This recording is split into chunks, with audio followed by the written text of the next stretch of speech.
Tapping కేసులో swing, నందినగర్కు ring. Telangana phone tapping case ముగింపు దశకు చేరుకుంది. కేసీఆర్కి సిట్ నోటీసులు ఇచ్చింది.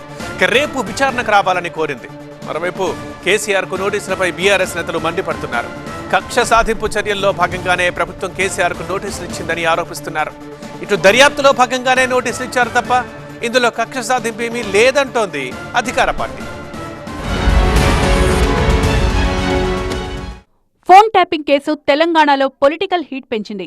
మాజీ సీఎం బీఆర్ఎస్ చీఫ్ కేసీఆర్కు నోటీసులిచ్చింది. నందినగర్ నివాసంలో నోటీసులు అందించింది. శుక్రవారం మధ్యాహ్నం 3 గంటలకు అందుబాటులో ఉండాలని సూచించింది. వయసరీత్యా కేసీఆర్ పోలీస్ స్టేషన్కు రావాల్సిన అవసరం లేదన్న సిట్ హైదరాబాద్ పరిధిలో కేసీఆర్ కోరుకున్న చోట విచారిస్తామంది. 6 సభ్యుల సిట్ బృందం కేసీఆర్ను ప్రశ్నించనుంది.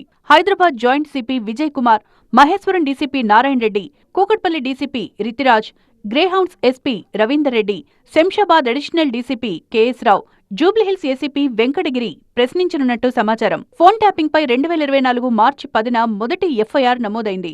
నాడు ఎస్ఐబీ చీఫ్ గా ఉన్న ప్రభాకర్ రావు నుంచి మొదలుపెట్టి పలువురు అధికారులను అరెస్టు చేసి విచారించారు. జనవరి 20న హరీష్ రావు, జనవరి 23న కేటీఆర్, జనవరి 27న సంతోష్ కుమార్ ను ప్రశ్నించింది సిట్. జనవరి 30న కేసీఆర్ ను విచారించనుంది. మరోవైపు కేసీఆర్కు సిట్ నోటీసులను బీఆర్ఎస్ ఖండించింది. కేసీఆర్కు నోటీసులివ్వడం దుర్మార్గమన్నారు బీఆర్ఎస్ వర్కింగ్ ప్రెసిడెంట్ కేటీఆర్. ఇది విచారణ కాదు, కాంగ్రెస్ ప్రభుత్వ ప్రతీకారమన్నారు. నోటీసులు, బెదిరింపులతో తెలంగాణ చరిత్రను చెరిపేయలేరన్నారు. సింగరేణి బొగ్గు కుంభకోణం నుంచి ప్రజల దృష్టిని మరల్చేందుకే రేవంత్ సర్కార్ సిట్ నోటీసుల డ్రామా ఆడుతోందని మండిపడ్డారు BRS deputy floor leader Harish Rao. పరిపాలనా వైఫల్యాలు, ప్రజల్లో పెరుగుతోన్న వ్యతిరేకతను పక్కదారి పట్టించేందుకే రాజకీయ వేధింపులకు పాల్పడుతున్నారన్నారు హరీష్ రావు. మున్సిపల్ ఎన్నికల్లో రాజకీయ లబ్ధి పొందాలి అనే ఉద్దేశంతోనే ప్రభుత్వం ఇలాంటి దివాళాకోరు చర్యలకు దిగుతోందన్నారు బీఆర్ఎస్ నేతలు.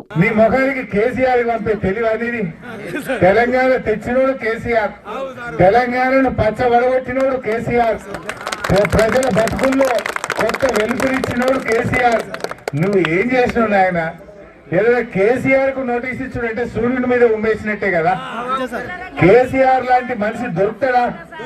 ఇవాళ గంట పెద్ద మనిషిని పట్టుకొని నీకు చెయ్య శాతగాక, రైతు బంధు ఏ శాతగాక, బోనస్ ఎగ్గొట్టి రుణమాఫీ చెయ్యక, ఇవన్నీ మేము అడుగుతున్నామని మాకు నోటీసులు పంపుతుడు. పంపు, నువ్వు ఎన్ని పంపుతావో పంపు, తప్పకుండా ఇంకా గట్టి కొట్లాడతాం బరాబర్ తెలంగాణ కోసం. ఫోన్ ట్యాపింగ్ కేసుపై టీపీసీసీ చీఫ్ మహేష్ గౌడ్ కీలక వ్యాఖ్యలు చేశారు. ఈ కేసులో కేసీఆర్కు నోటీసులు వెనక ఎలాంటి దురుద్దేశం గానీ, రాజకీయ కక్ష గానీ లేదన్నారు. ముఖ్యమంత్రి గారి ప్రమేయమో లేక వారి కింద ఉన్నటువంటి ఇంపార్టెంట్ పోర్ట్ఫోలియో నిర్వహిస్తున్న మంత్రుల ప్రమేయమో లేకుండా అధికారులు అంత సాహసం చేసి ఫోన్ ట్యాపింగ్కు పాల్పడేటువంటి పరిస్థితులు ఉండవు. ఆనాడు ప్రభుత్వంలో ఒక నిర్ణయం తీసుకుని ఉంటేనే ఆ నిర్ణయం ప్రకారమే పోలీస్ అధికారులు యాక్ట్ చేస్తున్నారని మేము అనుకుంటా ఉన్నాం. ఏదేమైనా సిట్ విచారణ సంపూర్ణంగా జరిగితే తప్ప వాస్తవాలు రావు. అంతవరకు ఎవరిని కూడా మేము దోషులు అనుకోలేము. వాస్తవాలు బయటికి రావాలి, ఈ విచారణ పరిపూర్ణంగా జరగాలి. ఇంకా రాజకీయ కక్ష అనే అంశం ఎక్కడికి వస్తుంది? దీంట్లో ఎవరి మీద కూడా రాజకీయ కక్ష లేదు, రాజకీయ దురుద్దేశం లేదు. మేము కోరుకునే వాస్తవాలు బయటికి రావాలి. కేసీఆర్కు నోటీసులు రేవంత్ కుట్ర అనడం సరికాదన్నారు కాంగ్రెస్ ఎమ్మెల్సీ అద్దంకి దయాకర్. తప్పు చేసి తప్పించుకోవడానికి బీఆర్ఎస్ చేస్తోన్న ప్రయత్నాలు ప్రజలకు తెలుసన్నారు. సిట్ విచారణలో కేసీఆర్ వాస్తవాలు చెప్పాలి అన్నారు. కక్ష సాధింపు చర్యలు, రాజకీయంగా కేసీఆర్ ని అబాస్పాలు చేయడానికి రేవంత్ రెడ్డి గారు చేస్తున్న కుట్ర, ఇట్లాంటివన్నీ వస్తాయి. డెఫినెట్ గా వాళ్ళు ఏంటంటే తప్పించుకోవడానికి, తప్పు చేసి తప్పించుకోవడానికి బీఆర్ఎస్ చేసే ప్రయత్నాలు అన్నీ కూడా ఈ 2 సంవత్సరాల కాలంలో అందరికీ తెలుసు. దబాయింపులు తెలుసు, బెదిరింపులు తెలుసు, డైవర్ట్ టాక్టిక్స్ తెలుసు, వాళ్ళేదో పెద్ద స్కాములు బయటపెట్టినట్టు నటించుడు తెలుసు, లేకపోతే ప్రభుత్వం మీద ఏ విధంగా బురద జల్లాలనే ప్రయత్నం తెలుసు. కానీ కేసీఆర్కు తెలియకుండా ఎప్పుడు ఏది జరగదనేది మాలాంటి వాళ్ళకి తెలుసు, ముఖ్యమంత్రి గారికి తెలుసు, కాంగ్రెస్ పార్టీకి తెలుసు. కేసీఆర్ నోటీస్ తీసుకున్న తర్వాత వాస్తవాలను చెబితే అది అన్నింటికీ మంచిది.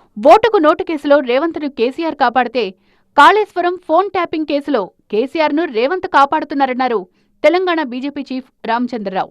మీ సిట్టులు పిట్టులు, ఈ సిట్టులో ఎప్పుడు సిట్టింగ్ ఉంటుంది, దాని స్టాండింగ్ ఉండదు, పని ఉండదు వాళ్ళకు. కాబట్టి ఈ సిట్ పనికి రాదు. మీరు కాళేశ్వరంలో కూడా మొత్తం ఇయ్యలే, సిబిఐకు ఏదో ఒక భాగం ఇచ్చేసి చూడమని చెప్పేసి చేతులు దులుపుకుంటున్నారు. మీ గురువు గారిని రక్షించుకోవాలి కదా.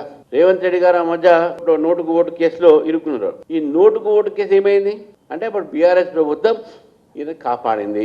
కాబట్టి ఈయన కాపాడినందుకు ఇప్పుడు ఆయన కాపాడుతున్నాడు. ఇది స్పష్టంగా ఉన్నది. క్విట్ ప్రో క్యో, ఇది అసలు వాళ్ళ ఇద్దరి మధ్య quit pro quo. Phone tapping వ్యవహారం డైలీ సీరియల్లా ఉందన్నారు బీజేపీ రాజ్యసభ సభ్యులు లక్ష్మణ్.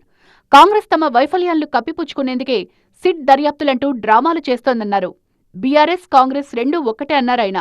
రోజువారీ టీవీ సీరియల్ మాదిరిగా ఈ ప్రభుత్వం యొక్క వైఫల్యాలను, వాళ్ళు ఇచ్చిన హామీలను ప్రజల దృష్టి నుంచి మళ్లించడానికి ఈ సిట్ పేరు మీద రోజు ఒక పేరుతో వారు కాలయాపన చేస్తున్న తప్పితే అందులో వారు సాధిస్తుందేమీ లేదు, ఒరగబెడుతుందేమీ లేదు. ఇంతవరకు ఎవరిని కూడా సూత్రధారులను శిక్షించిన పాపాన పోలేదు. ఇది కాంగ్రెస్ బీఆర్ఎస్ ఇద్దరు రెండు పార్టీలు కలిసి ఆడుతున్న నాటకం. ఎక్కడ రేపు తెలంగాణలో కూడా బీజేపీ డబుల్ ఇంజన్ సర్కార్ ఏర్పడుతున్నటువంటి ఒక ఆలోచనతో, వీరి దుర్బుద్ధితో ఈ రెండు పార్టీలు కలిసి ఆడుతున్న నాటకమే తప్పితే విచారణలు, దర్యాప్తులు కేవలం అది మరి వార్తల కోసమే. అది ఫోన్ ట్యాపింగ్ కేసులో కేసీఆర్కు నోటీసులు ఇవ్వడం తెలంగాణలో సంచలనంగా మారింది. విచారణలో సిట్ అధికారులు ఎలాంటి ప్రశ్నలు అడుగుతారు, కేసీఆర్ ఏం చెప్తారు అన్నది ఉత్కంఠగా మారింది.